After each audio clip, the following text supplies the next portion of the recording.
Hello, welcome to QUT News. Hello. And first, speculation about the federal budget has dominated political news.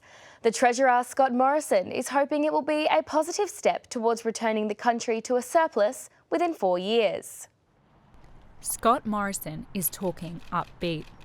The Treasurer says the government understands many Australians are struggling, but insists his budget will steer Australia in a positive new direction.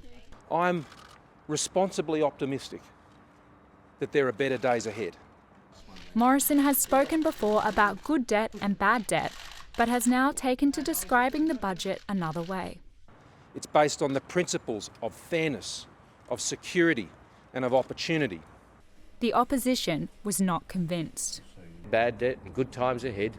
We'll get all the cliches, all the corny sayings. Infrastructure is expected to be a winner in the budget, with funding for an inland freight rail line between Melbourne and Brisbane likely. As well, there'll be money for a second Sydney airport at Badgerys Creek. Queensland Premier Anastasia Palaszczuk wants her share for a cross-river rail link and rebuilding after Cyclone Debbie. Delivering critical infrastructure is a shared responsibility. It creates jobs and contributes to economic benefits that extends beyond our state. Billions of dollars could be announced for infrastructure projects, and pensioners are to get a one-off payment for power costs. But university students are set to pay more for degrees, and there's likely to be a crackdown on those receiving unnecessary welfare payments. Milika McCutcheon, QUT News. Queensland students have begun their NAPLAN tests, and it's still being done with pencil and paper because the government postponed online assessments. The Education Minister in State Parliament today offering advice to a record number of students, urging them not to be nervous. We encourage students to get a good night's rest, have a healthy breakfast and come and try their hardest, as I'm sure they do every day at school. The tests are on pen and paper for another year after an initial move to online testing was quashed. I've made the decision in the best interests of students. I want to ensure that we get this right, and I'm very confident that the right way to go this year was to continue with the pen and paper tests this year. But she's not giving up on the shift for next year. And as students across the state sat down for the first of the NAPLAN tests, the Premier unveiled Operation Queensland Recovery, added relief for the hardest hit communities in the wake of Tropical Cyclone Debbie. Debbie and the severe flood that followed has had a devastating impact on Queensland. But as I said, Queenslanders are resilient, and bringing together the three levels of government and our communities, we can ensure that Operation Queensland Recovery bounces back bigger, better and stronger. The Sunshine State has had plenty of experience in coping with disaster, and the government believes the state is stronger for it. Reece D'Alessandro, QUT News. Controversial Qantas Chief Executive Alan Joyce has been hit in the face with a cream pie. He was speaking at a business breakfast in Perth when a mature-aged man wearing a suit grabbed Mr Joyce from behind and forcefully pushed the pie into his face. The culprit was pounced on by security and questioned by police. Mr Joyce, whose face, suit jacket, shirt and tie were covered in cream, calmly brushed off the ordeal and came back on stage. Indonesian police are investigating the possible murder of a 63-year-old Australian man whose bloodied body was found in a Bali villa. Friends of the Perth man, Stephen Richardson, have arrived in Bali to help police. The Australian man was found naked and covered in dried blood inside his house in South Denpasar. Richardson had recently retired and rented a villa for 2 years. His friends flew to Indonesia as soon as they heard of his death. Do you suspect this is a murder, Mr. Gary? Mr. Gary? Don't comment. Too upset. Police say there were signs of a violent struggle and there were wounds to his arms and face. It is believed the Perth man was dead for 2 days before being found. Denpasar police aren't sure yet if it was an assault, robbery or an unexplained accident. Laurel Fox, QUT News. Brisbane City Council is splashing the cash for a new aquatic playground in Sandgate. It's hoping residents will get more involved in recreational exercise and lead better lifestyles. Brisbane's climate lends itself to the combination of sunshine and water, and it won't be long before Sandgate will become an aquatic playground. Currently a desolate construction site, but this is what's planned after a $500,000 upgrade. It forms part of a wider investment to transform Brisbane's suburban pools into world-class facilities. And it's all about making sure that our pools remain contemporary and attractive to the people of this city. Suburban pools are growing in popularity, with a doubling of visitor numbers over the last decade. Sandgate's pool operator says the support by the council was beyond the call of duty.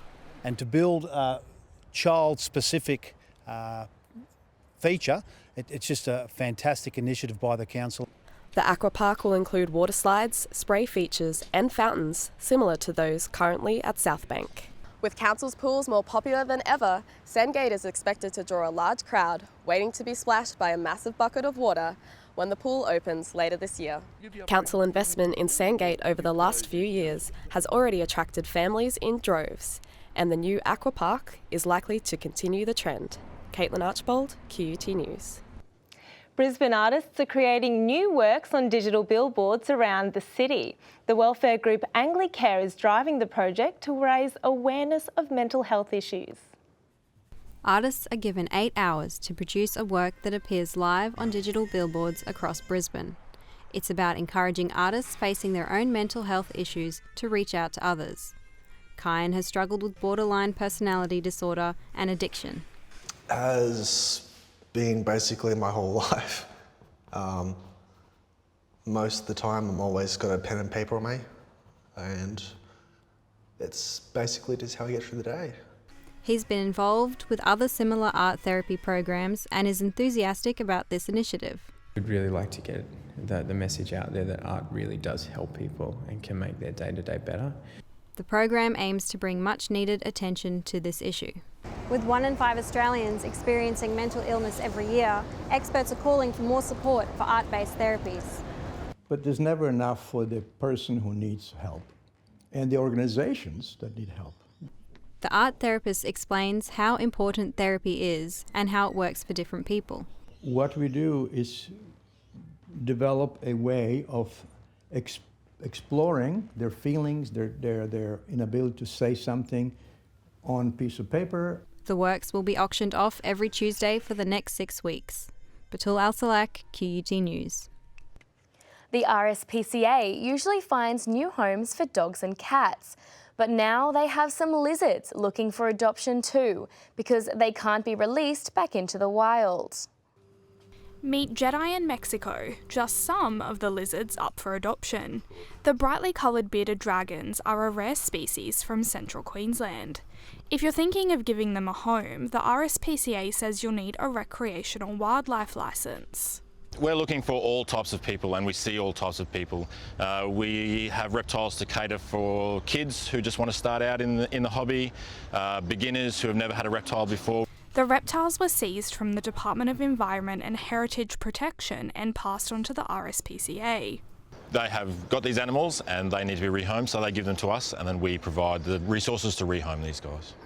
If a dog or cat is too much work, you can adopt animals such as mice, a gecko and a lizard, which make the perfect pets for a beginner or an experienced animal lover. The Animal Centre has also recently received around 150 mice, which are now in their care and also looking for homes. We probably don't get mice very often here, so if anyone's looking for mice as a pet, they're pretty easy pets to look after. To adopt an animal, you can head to the RSPCA website or visit the Animal Adoption Centre at Wacol. Megan Dennis, QUT News. Looking again at our main story, and Queensland demands better infrastructure funding from the federal budget. And still to come, France's new direction under a new president.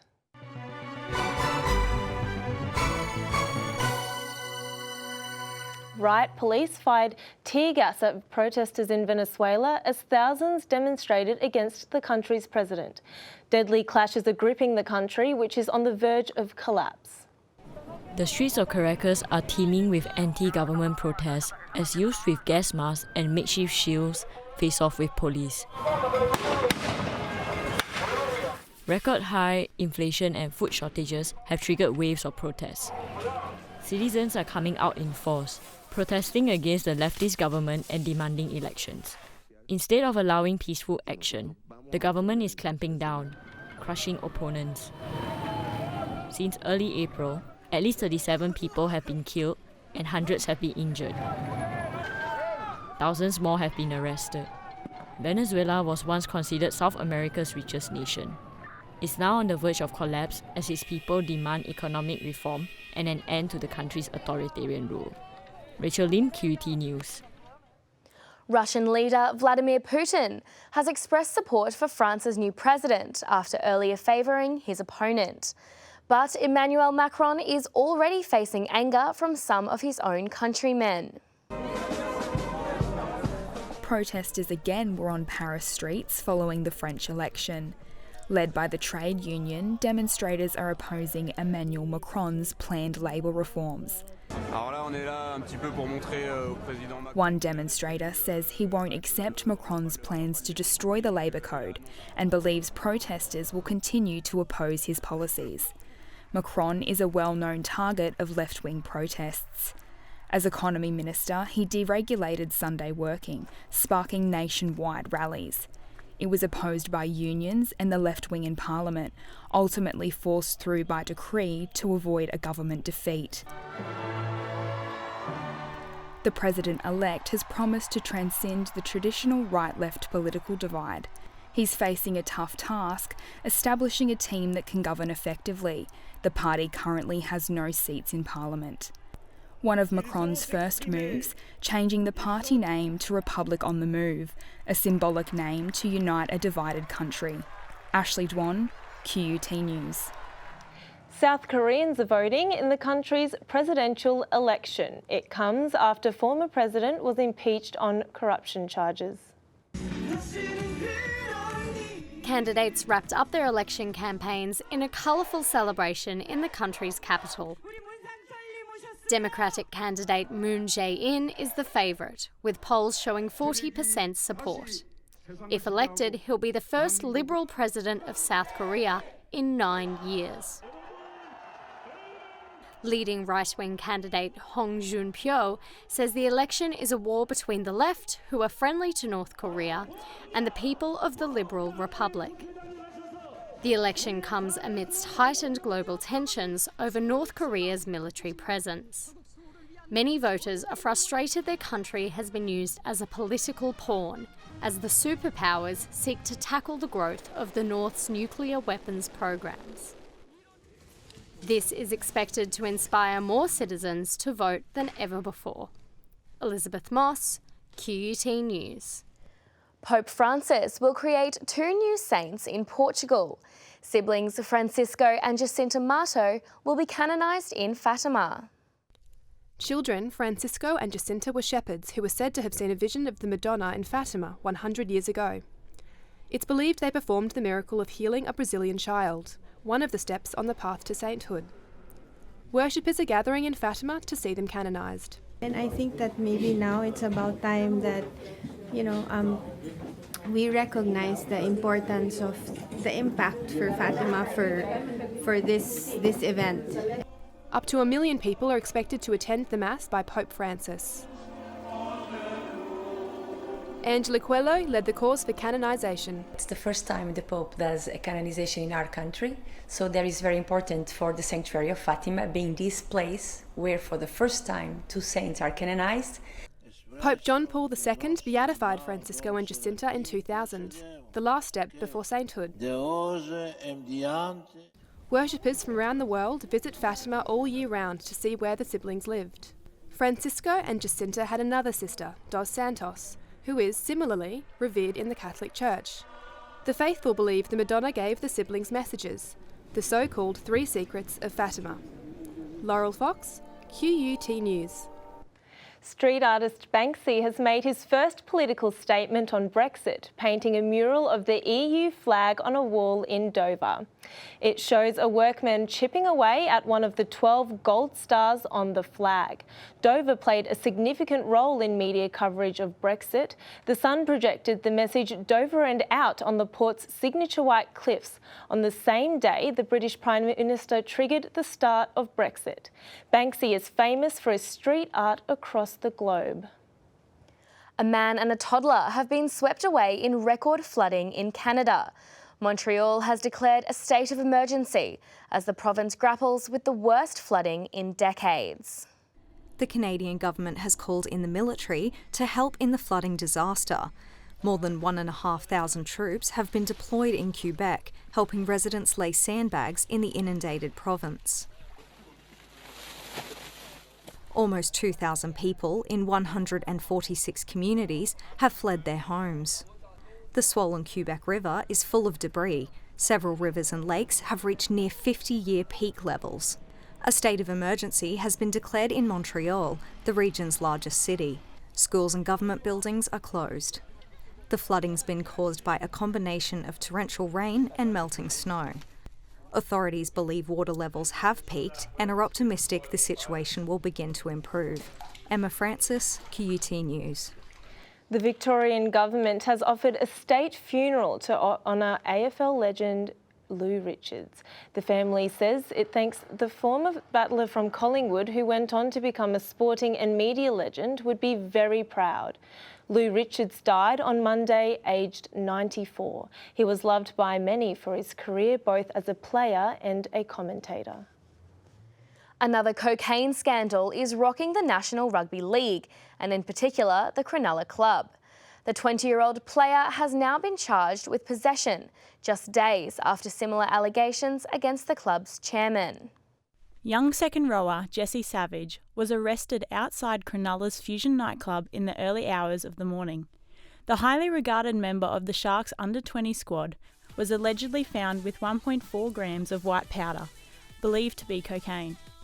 Savage is the fourth NRL player or official to face allegations. Jesse Bromwich, Kevin Proctor and Sean Kenny-Dow are also under investigation. The NRL is calling for players to think about their actions. Well, there's some personal accountability that needs to be undertaken. People need to be held accountable for their actions, and you make poor decisions, there has to be big consequences, and I think on this occasion you're seeing exactly that unfold. But it's not just players. Cronulla's former chairman, Damien Keogh, stood down after he was charged with possessing a prohibited drug. Also accept accountability and we'll go through the process. Regardless of the arrests, the NRL believes its drug policy is second to none. We test a hell of a lot of times over the course of a year, both for performance-enhancing drugs but also illicit drugs. We'll continue to do that. The police and NRL are still investigating further. Samantha Reynolds, QUT News. The weather details are next with Deon Savage. And the underground surprise under London's underground.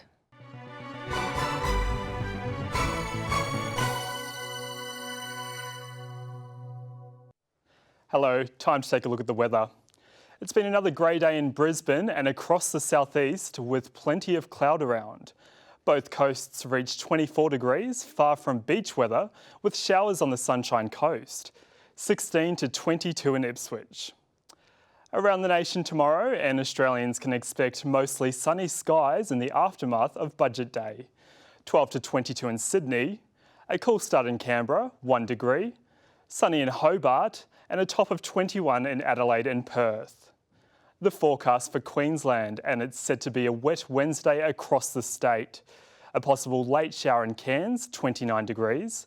Showers in Mackay, Rocky and Bundaberg, but some sun in Longreach with a top of 28 degrees. On Moreton Bay, boaties can expect 15 to 20 knot southeasterly winds, reaching up to 25 knots at times. Seas will be between 1 and 1.5 metres, and the sun will rise at 6:18. Both the Sunshine and Gold Coasts can expect temperatures between 15 and 22 degrees, showers easing on the sunny coast. The outlook for Brisbane over the next 3 days.